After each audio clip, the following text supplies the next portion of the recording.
చలో మెడికల్ కాలేజీని నీరుగార్చడానికి కర్నూలులో బైరెడ్డి సిద్ధార్థరెడ్డిని హౌస్ అరెస్ట్ చేశారు పోలీసులు.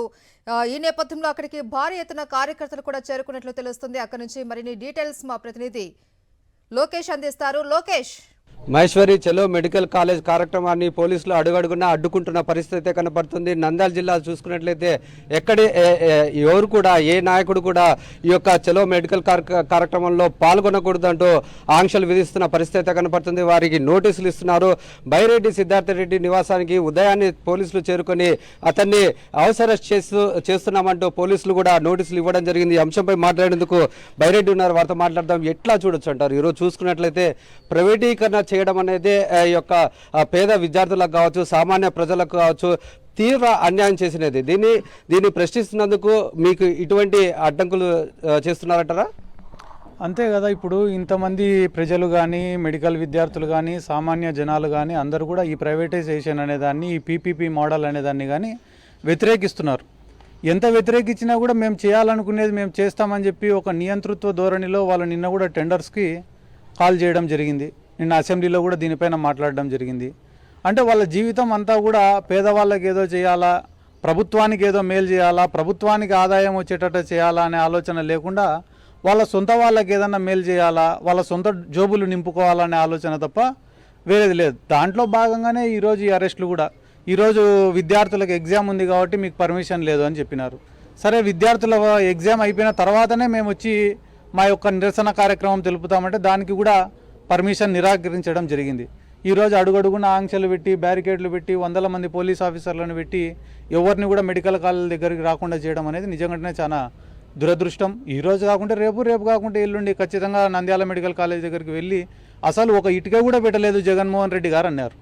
మళ్ళీ మెడికల్ కాలేజ్ ఎక్కడి నుంచి వచ్చింది? అది ఏమన్నా చూమ్ మంత్రం అంటే వచ్చింది? అది రాత్రికి రాత్రి లేదు కదా. ఆలోచన మాది, ఆచరణ మాది, నిధుల సేకరణ మాది, భూసేకరణ మాది. మొత్తం ఒక మంచి కార్యక్రమం చేయాలని 17 మెడికల్ కాలేజీలు శాంక్షన్ చేపించిందే జగన్మోహన్ రెడ్డి గారు.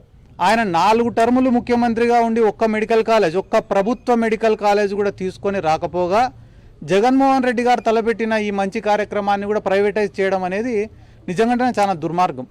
రాష్ట్ర ప్రజలు ఎప్పటికీ కూడా చంద్రబాబు నాయుడు గారిని క్షమించారని చెప్పి కూడా ఈ సందర్భంగా నేను తెలియజేసుకున్నాను. మరి అంటే టీడీపీ నాయకులు చెప్తున్న అంశం అంటే పూర్తిగా మెడికల్ కాలేజీలే పూర్తి కాలేదు, అటువంటిది ఏం చేశారని చెప్పేసి మీరు చెప్పుకుంటున్నారనే ధోరణితో వాళ్ళు మాట్లాడుతున్నారు. ఎట్లా చూడొచ్చు అంటారు? ఇప్పుడు భూసేకరణ చేయాలా, భూసేకరణ చేసిన తర్వాత ఫైనాన్షియల్ టైఅప్స్ పెట్టుకోవాలా, మొదలు పెట్టిన తర్వాత ఎక్కడా ఆగకుండా పని పూర్తయ్యే విధంగా నిధులను సమకూర్చుకున్న తర్వాత మనకున్నే టైం ఎంత? 5 సంవత్సరాలు ముఖ్యమంత్రిగా ఉన్నారు. దాంట్లో 2 సంవత్సరాలు కోవిడ్కు పోయింది. మన గురించి ఇన్ని మాటలు మాట్లాడుతున్నారు, పూర్తి చేయలేదని మాట్లాడుతున్నారు. ఆయనకు ఒక్కసారి కాదన్న 19 సంవత్సరాలు ఇచ్చినారు. ఇప్పుడు ఈ టర్మ్ కూడా కంప్లీట్ అయితే 19 సంవత్సరాలు. మళ్ళీ ఎందుకు ఒక్క గవర్నమెంట్ మెడికల్ కాలేజీలు తేలే? మేము మా టర్ములో 5 ఏళ్లలో 5 మెడికల్ కాలేజీలు రన్నింగ్లోకి తెచ్చినాం. సీట్ అలాట్మెంట్స్ జరిగిపోయినాయి, క్లాసెస్ జరుగుతున్నాయి, ఎగ్జామ్స్ జరుగుతున్నాయని ఈరోజు మమ్మల్ని రానియంది కూడా. మా 5 ఇయర్స్ టెన్యూర్లోనే 5 మెడికల్ కాలేజీలు కంప్లీట్ చేసి వర్కింగ్లోకి మేము తెచ్చినాం కదా. మళ్ళీ ఇన్నేళ్ళు ముఖ్యమంత్రిగా ఉండే ఒక వ్యక్తి ఎందుకు ఒక్క ప్రభుత్వ మెడికల్ కాలేజ్ కూడా తేలేదు? దానికి సమాధానం చెప్పకుండా మిగిలిపోయినాయి, మధ్యలో ఉన్నాయి, ఇంకా పూర్తి కాలే. డైవర్షన్ పాలిటిక్స్ అంటారు వీటిని. ఇవి తెలుసుకోలేనంత తిక్కోళ్ళు ఈ రాష్ట్ర ప్రజలైతే కాదు. మరి ఉన్న పలంగా ఇప్పుడు 4 మెడికల్ కాలేజీలకు యొక్క నోటిఫికేషన్ విడుదల చేయడం అనేది ఎట్లా? అంటే ఇంత తొందరగా చేయడానికి గల కారణమే ఉంటారు? ఆయనకు సంబంధించిన వాళ్ళకి ఏదైనా లాభం చేయాలా? ఇప్పుడు పబ్లిక్ ప్రైవేట్ పార్ట్నర్షిప్, ఏ ప్రైవేట్ కంపెనీ వాడైనా కూడా ₹1 లాభం ఆశించకుండా ఈ టెండర్లో పార్టిసిపేట్ చేస్తాడా? వానికి ఏం పని లేదా? లేదు, సర్వీస్ చేయాలని వచ్చినాయంటే గాన దానికి మామూలుగా పెద్ద పెద్ద కంపెనీలు ఇస్తుంటాయి. కార్పొరేట్ సోషల్ రెస్పాన్సిబిలిటీ కింద దానాలు, ధర్మాలు, సేవా కార్యక్రమాలు చేస్తుంటాయి. అట్లా ఏదన్నా కంపెనీ వచ్చి నా తరఫున మీకు ఒక 100 కోట్లు పెడతానా, నాకు దీని నుంచి ఏం రిటర్న్స్ వద్దు అని ఎవరైనా చెప్తారా? చెప్పడం లే కదా. అంటే ఎవడైతే ప్రైవేట్ కంపెనీ వాడు వచ్చి ఈ టెండర్స్లో పార్టిసిపేట్ చేస్తున్నాడో వాడు రిటర్న్ లాభం ఆశించే ఈ కార్యక్రమానికి ఒడిగట్టినారు. మరి మిమ్మల్ని అడ్డుకుంటున్నారు కదా, మరి మీరు ఏం చేయబోతున్నారు అంటారు?